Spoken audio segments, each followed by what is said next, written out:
Buzzpound, thank you for joining us for episode 27. Today we'll be going over a little bit of Panther news. Not much going on there with the offseason and getting ready for the draft and all that good stuff. And then we'll go into the Buzz Boys. LaMelo Ball had a sudden surgery on his ankle and his wrist. So we'll go into a little bit of that and the good old March Madness of the Final Four. Ian, you ready, man?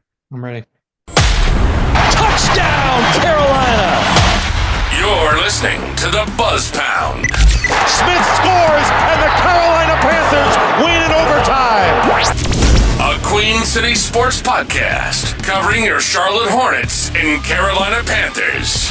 Halliburton, nowhere to go! LaMelo's done it! LaMelo's done it! Hornets win! Here comes LaMelo.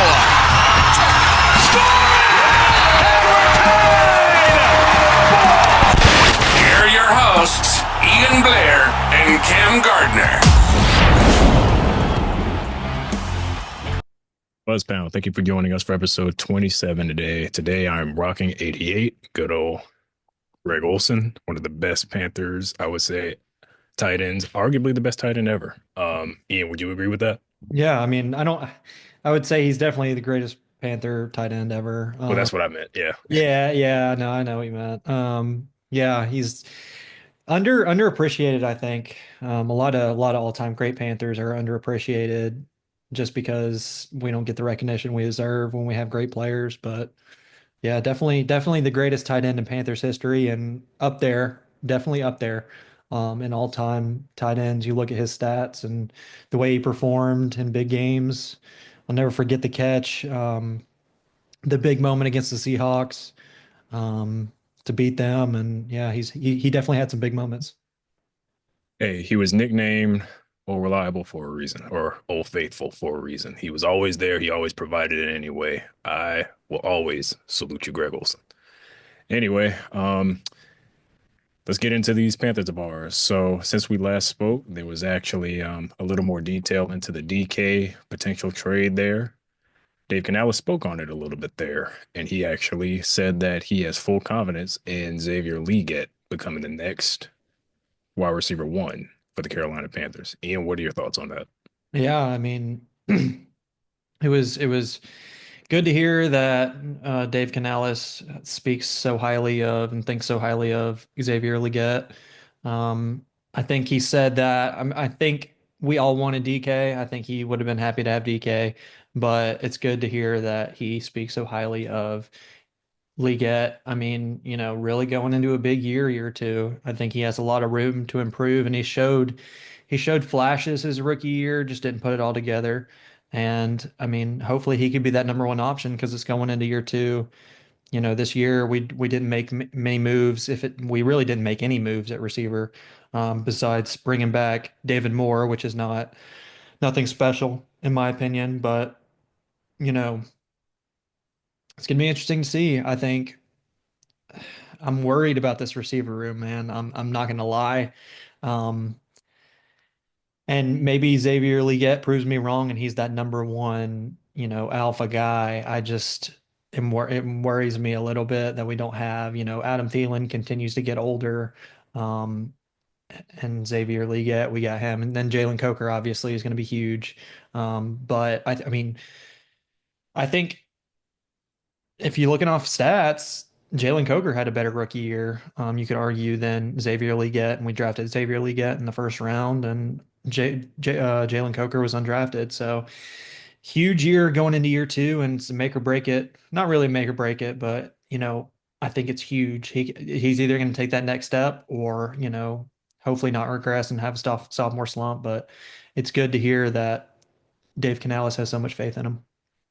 Agree. I mean, I am just as concerned as you are about this wide receiver room. I mean, we both been talking about hoping we get that true veteran receiver, but that hasn't happened, and all the good ones are currently off the map now. A DK that seemed like one that was a legit potential opportunity for us, but obviously head coach Canales and I'm sure the GM Dan Morgan both agreed and had different opinions on that and different views. So they're going to go with the young guns that we currently have, and I just hope, like you said, hopefully Lee Gett doesn't have a sophomore slope. Coker, he personally to me, I had my eyes on him just a little bit more, had a lot more flashes. I mean, don't get me wrong, Xavier Lee Gett had a solid year. I'm gonna go into some stats real quick here.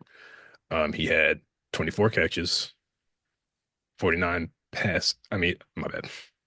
He had 24 caught out of 49 passes for 497 yards and 4 touchdowns in 16 games. I mean, it's not terrible, but there's still a lot to improve there. Um, I just I just think it's a little wild to put all your faith into your rookie receiver like that.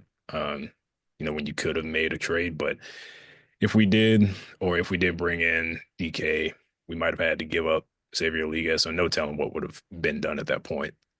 It's not like our wide receiver room is stacked anyway. So, but let's hope for the best with it. Let's hope Liga continues to grow. You know, I love the vibes he brings.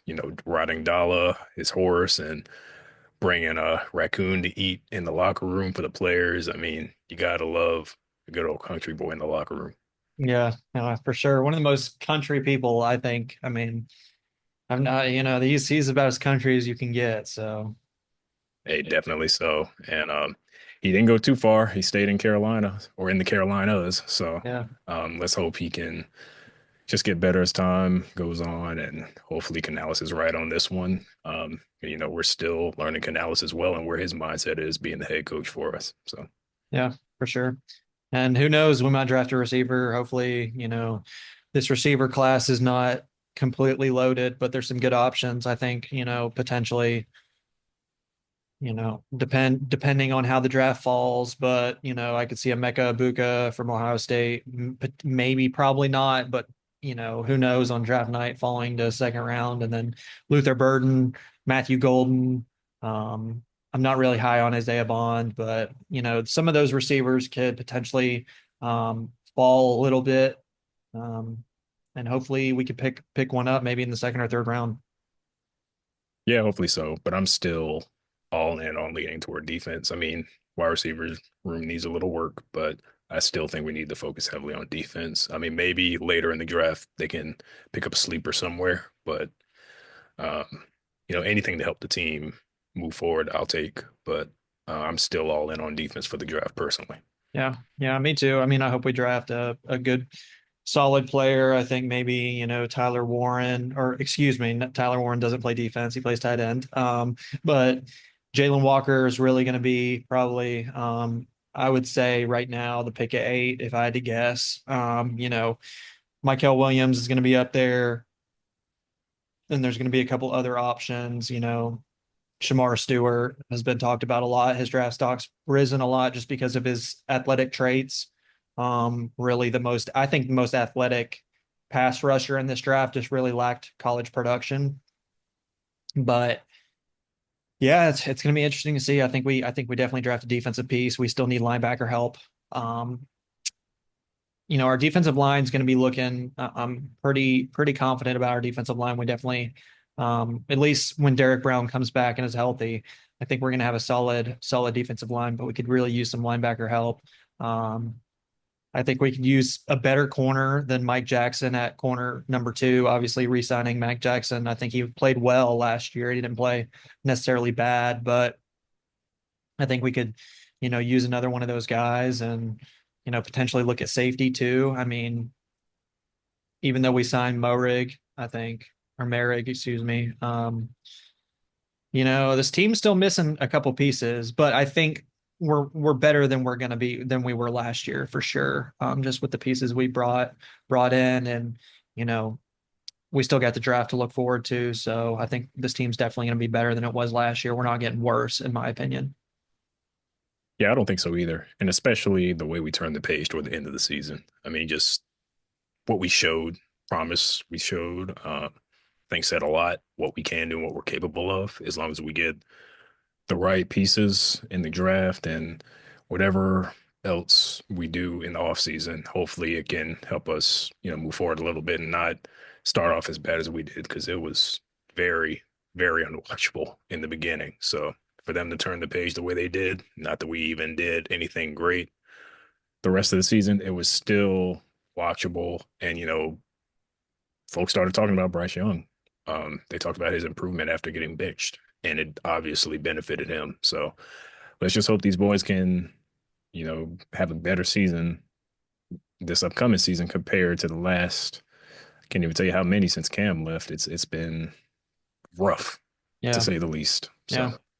I mean, a lot of it's going to rely on the play of Bryce Young. If he comes out like he did the first 2 weeks last year and plays as poorly as he does, then we're going to have a problem. But if he continues to build off the end of last year and comes out strong in 2025 and looks really good, I think this team has a shot to at least, win more games than we did last year. And maybe potentially with how weak the NFC South is, it's still weak, still so weak, in my opinion. Maybe, maybe we can, sneak out the division. It would be tough, but I still don't think this division's very strong. I think whenever Baker Mayfield and the Buccaneers are the number one team in the division, that's not a very strong division in my opinion. So, but hopefully glass half full and we can put it together and Bryce plays well and builds off of the end of 2024. Yeah, let's hope so. And I mean, like you said, Baker and the Buccaneers and Atlanta and whatever they got going on with Kirk Cousins and his situation, we don't know what's going on there. It sounds like 1 minute they're talking about they're going to hold on to him. Next thing you know, we hear he's visiting in Cleveland, so we don't know what he's doing. Yeah. But obviously, that's Michael Penix's job anyway. So yeah, and everybody knew that the moment they drafted him, they were like, yeah, they definitely drafted for the future. It surprised me because I wasn't expecting them to get a quarterback, especially all that money they poured into Cousins at the time, and then Yeah. you got Derek Carr in the Saints at this point. yeah, But they're not worth talking about much at all. And I used to be a Derek Carr fan in his earlier years with the Raiders, but after that injury, he went through that. What was it, 2015, 16, whatever Mhm. year that was? He just hadn't quite been the same. So, but anyway, we actually had another signing. Ian, do you want to talk about that a little bit? Yeah, Raheem Blackshear re-signed to, I believe, a 1-year deal. Not really crazy newsworthy. Definitely just depth at running back, and I think good on kickoff. Just kind of a depth piece. We brought him back for a really cheap deal, and he might not even make it off. Make it to the 53-man roster at the end of training camp. Who knows?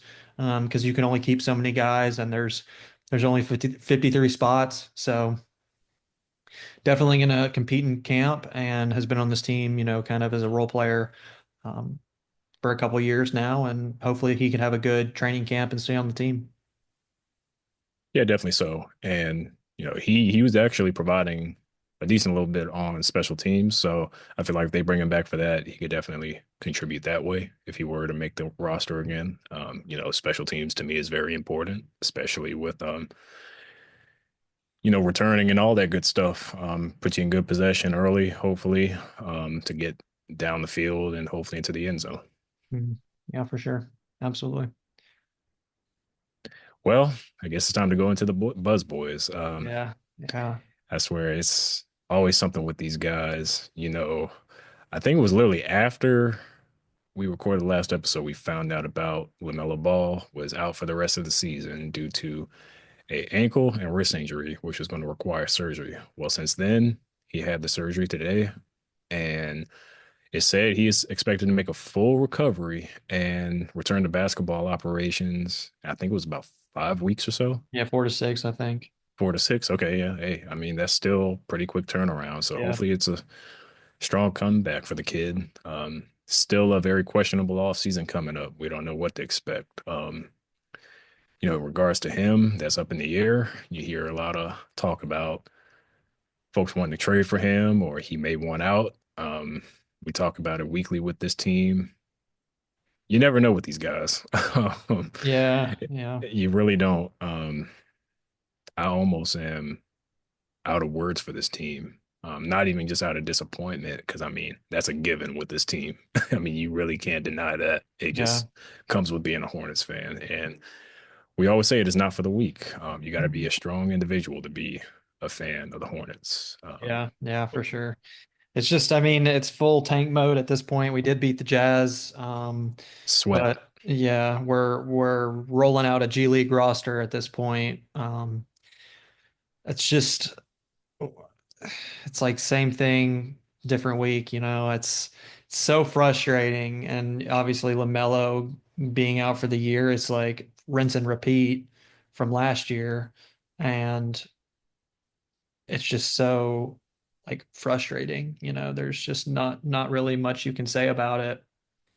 And yeah, I guess on to 2025 basketball year and into 2026 for this team, and hopefully everybody can stay healthy and we can play well. But it's just so frustrating. It's like, what can you even say? You know what I mean? Like, besides, when we draft Cooper Flag, it's going to turn around, and we're going to be a better team. We're going to have our four man, and we're going to have a good roster. Hopefully everybody can stay healthy, but we say that every week, and still our best players are injured. So it's just, I don't know if the floor at Spectrum Center just needs to be torn up. I don't know if they need to implode the building and rebuild it. I don't know what's going on, but even Cooper Flag getting hurt in the ACC tournament, it's like, what is When I going saw on in the Spectrum Center?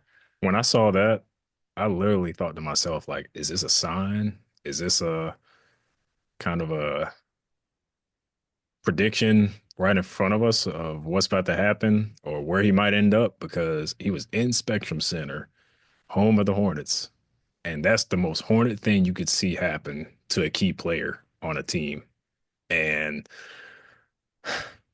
I'm just like, this is like a perfect scenario if we're going to get him. It's just like, where else would this happen but Spectrum Center? It Yeah. happens to the best of our players all the time. Mhm.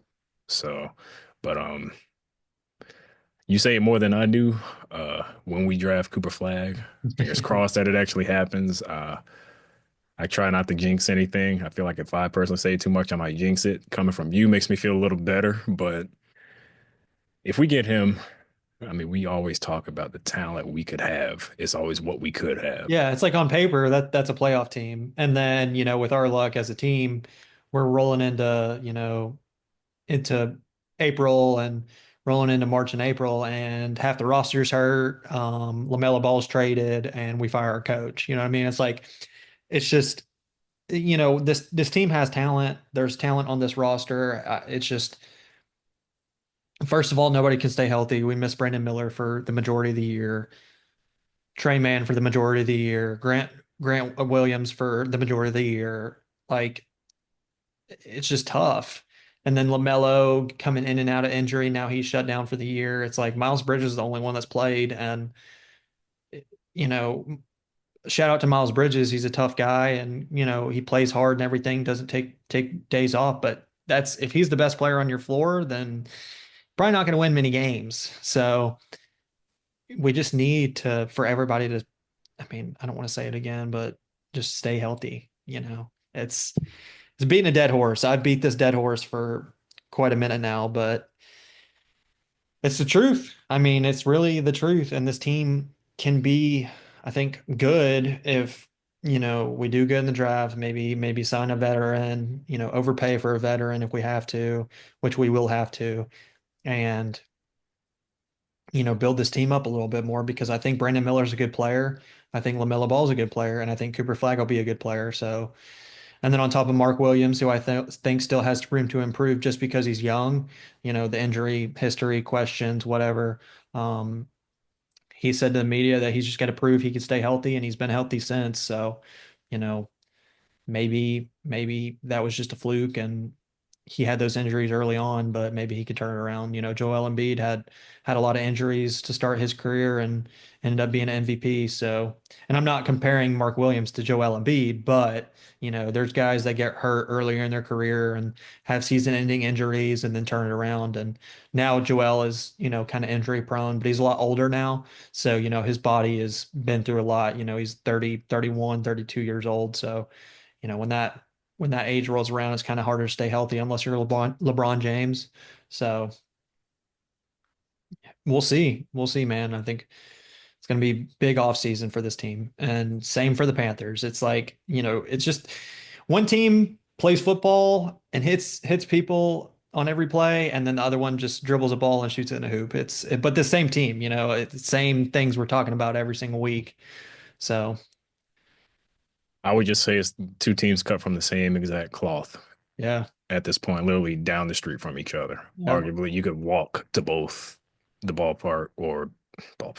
You could walk both from Spectrum Center and the Bank of America Stadium. So, I mean, they're just literally cut from the same thing. I don't know what it is in the air in the city of Charlotte, North Carolina, that brings just so much bad luck to professional sports. Like, we always talk about it. Thank goodness the Hurricanes are in Raleigh because yeah, whatever they got, they are feeding off it well, and they're always at least getting to the off or postseason yeah, yearly.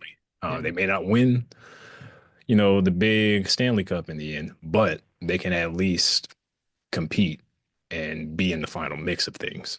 yeah, for We sure. can't say that about the Panthers and the Hornets, Yeah. unfortunately. No, I mean it's been a long time since we've had some success in Charlotte. It's been a long time, man. We're due. We're due. And I just want to be competitive. I just want to watch the games and, have a little hope. And I'm usually one of those guys, if we have a turnover early in the game, if we're playing bad, it's like long game, long game, long game. But once it gets to like the third quarter and we're down by 30, it's like, okay, but hopefully we can turn around, man. Hopefully Bryce plays well and the Hornets can stay healthy and when we draft Cooper Flag, it's going to turn around. So Well, hopefully next season on season 2 of the Buzz Pound, once the Panther season comes around, hopefully one day I can proudly rock my Bryce Young jersey on this show. Because right now, I'm still, I took a chance on getting that jersey. I'll forever say that, especially with the year he had last year, even though he showed some promise in the end. Hopefully, he won't be like a Zach Wilson type of deal with us, where yeah, I pray not. And I'm not knocking any Jets fans out there. It's just, we're in that caliber with teams like them and the Browns. It's unfortunate, but hopefully one of these days we can get back into at least, if not the mid conversations, hopefully the high conversations of the NFL because it's yeah, been a while yeah, and we've come a long way since we talked about it last episode when Cam Newton got released and it's been a lot of change over there. So hopefully they're able to finally get their administrative right, all their right people in the right positions, head coach, GM, all that. Hopefully that could stay where it is, and hopefully they can do the right things because they've still got a lot to prove themselves coming into this organization. So, yeah, yeah. well, and we can say the same thing for the Hornets. I mean, the new owners and the new coaching staff, there's still a lot to prove. Again, both of these teams are in the same caliber. Yeah, yeah. I mean, you hit the nail on the head, man. It's, you know, frustrating and there's a lot of optimism on my end just because I refuse to be, negative. I'm a realist though, so I'm going to tell you, the truth, but I still want to be optimistic. I think the Panthers are going to improve next year. I mean, there's not a lot for the Hornets to improve until next season. We're heading into the off season and we can improve. Um, see what draft pick we have, and I think the Panthers are going to be better next year. I don't think we got worse. I would be surprised if we relapse and go back to being really bad, but I guess we'll see. I guess we'll see. Yeah, we'll see. It's just the legacy of this city, obviously. But we're going to go ahead and to go into a little bit of happier news for everybody. I know people swear out we crap on the Panthers and the Hornets, particularly the Hornets, but that's just a given. Ian, what about March Madness, man? I saw you were at the Sweet 16 a little bit. How was that experience? Yeah, so it was fun. I was fortunate enough to be able to go to the Sweet 16 somehow. Um, didn't think I'd be able to go. It just worked out, and it was fun. I got to see Auburn and Michigan, and um, Michigan State and Ole Miss. So it was fun, a lot of fun. Best rivals the best indoor sporting event I've ever been to. It was definitely up there. It was loud. It was definitely the best basketball event I've ever been to for sure. Because NBA games are not, unless you're late in the playoffs, it's not typically that loud. It was ear piercing in there at points, especially with all them Auburn fans. Man, they get rowdy. Auburn fans, especially since 90% of them are college kids, they get rowdy. But it was a fun time. It was a fun time, and it's been a fun tournament so far. Sweet 16, and now we're on to the Final Four. Next time we record this podcast, we will have a national champion. And I will say, all three teams that I said could win a natty are still in it. So I have a 75% chance of being right. So watch Houston go out and win it. But um, Auburn, Florida, and Duke, I mean, those are my teams. I really think, if I had to pick one now, well, I'm down to two. I'm down to two, in my opinion. I'm down between Auburn and Duke, and I think Duke is just too good. I think Duke's a really good team, man. And Cooper Flag, he's just such a great player, and he plays. He's so mature. He's so mature for a freshman. A lot of freshman led teams that are these freshman kids that are 5 stars and really young and straight out of high school, kind of those Kentucky teams where they had a bunch of 5 stars. They kind of fizzled out in the tournament and kind of got upset every year. Um, it's just Cooper Flag's just different, man. And he's been playing really well. Auburn's got a really good team too. I mean, I got to watch them in person. That was pretty fun. Todd Pettiford, oh my gosh. You want to talk about a true freshman? Todd Pettiford is he's special, and I don't know if he'll have a good, he's on the smaller side, so I don't know if he's going to have a good NBA career. I don't even know if he's going to go to the NBA next year, but that kid's special, man. He made some really, really tough shots. It was really, really impressive down the stretch too, as a true freshman in the Sweet 16 was just impressive. But I mean, I'm excited to watch this Final Four and, check it out and be tuned in, and then the national championship on Monday. But kind of what are your thoughts on the Sweet 16, and who do you think is going to win the Natty? Hey, it's crazy. All one seeds in the end. It's crazy. Yeah. All these teams are so talented, man. It's going to be an exciting weekend, I would say, seeing those games. Personally, I'm like you. I think Auburn and Duke could face off. But I think Duke is going to pull it off. I just don't know if anybody can get past them. Houston could. They would just have to have everything would have to go right. I mean, I feel like they're the only team that possibly could, but I Yeah. really feel like Duke is going to win it all. Just Cooper Flag and the rest of that team is so Yeah. talented, man. I mean, the coaching staff has them right completely. Just everything is going right for them. And every time they get possession of the ball, they make sure they take all use of it and do what they're supposed to do. And they're just so hard to stop. It is phenomenal. Yeah. And I always say it, you gotta love March Madness because you never know.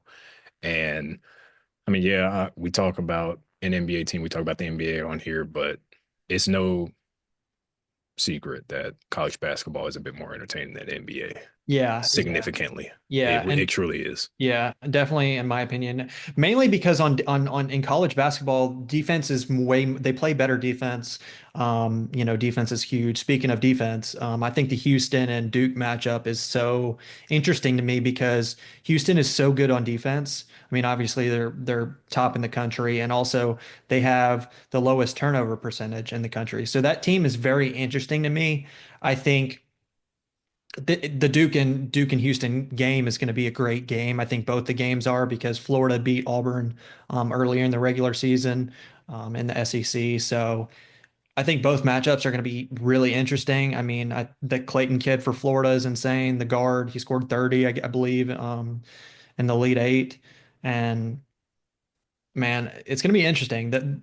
The Houston Duke matchup really entices me because of because of Houston so good on defense and they don't turn the ball over. You know, it's going to be interesting to see that. I mean, if they could force turnovers on Duke and, make it hard for Cooper Flag, I think it could get interesting. I mean, you saw what Houston did to Tennessee, and yes, Tennessee missed a bunch of shots. I mean, gosh, they were like 3 for 20 something on field goals, I believe, in the first half, and they only scored 15 points in the first half. Didn't knock down any shots. And yes, Houston is just so great on defense, but Tennessee really didn't help themselves out. And it's going to be interesting, man. I think Duke is going to be hard to beat, and we'll see what happens. But if I had to guess, it'd be Duke and Auburn in the Natty. I think that's my pick, and I could be wrong. Y'all, by the time we record next episode, we'll already know, and we'll know all the stuff. So I guess we'll see what the future holds. Yeah, I'm with you. I think Auburn will get past Florida personally. I know you got a lot of people who are on the Florida hype. I know it's been a while since they've gotten to this point. I mean, they are talented, don't get me wrong. They got veterans, but I just think what Auburn is doing, I really think they're going to get past them. And going back to Tennessee, I expected so much more from them. They did not play the way I thought they would. I expected Houston to get past them anyway, but that was a bit disappointing. Yeah. And I know me and my roommate, we talk about them. We were just talking about the games in general. And I think he has a cousin that plays for Tennessee, actually, and I know him and his family, they're rooting for them heavily, but I think they'll be back. They'll be talented next year too. They could get as far as they did, and hopefully they'll be able to build on to what they built this year, because I mean they were definitely a good team, no doubt about that. Yeah. So there's a lot of talent to go around, and going to be a lot of moves in the portal too, because March Madness always ends up being a lot of determining factors of players staying where they are or going on to the next opportunity to try to get a little more advancement. So we'll see what happens there. But yeah, I mean, we'll know next week. I still think Duke is going to win it, but I'm like you. I got Duke versus Auburn. I think that'll be a good game, and that Duke and Houston game, that's going to be something as well. So I really think Houston could be the ones to get past Duke if everything would have to go right though. So we'll just have to see. Yeah, absolutely. Well, Buzz Pound, we appreciate y'all joining us for episode 27. As always, thank you for joining us for real. And we appreciate every single one of you guys for tuning in, and leave a like on the video or on Spotify and YouTube. Leave a like and leave a review. We would greatly appreciate it. Subscribe. But as always, you can follow us on both X and Instagram at BuzzPoundPod, and you can listen to our podcast here on both Spotify and YouTube. And with that being said, we are the Buzz Pound. Keep pounding and keep the high mentality. Right. Thanks for tuning in to this episode of the Buzz Pound. Be sure to subscribe, leave a review, and let us know what you thought of this episode. Until next time, this is the Buzz Pound. Touchdown!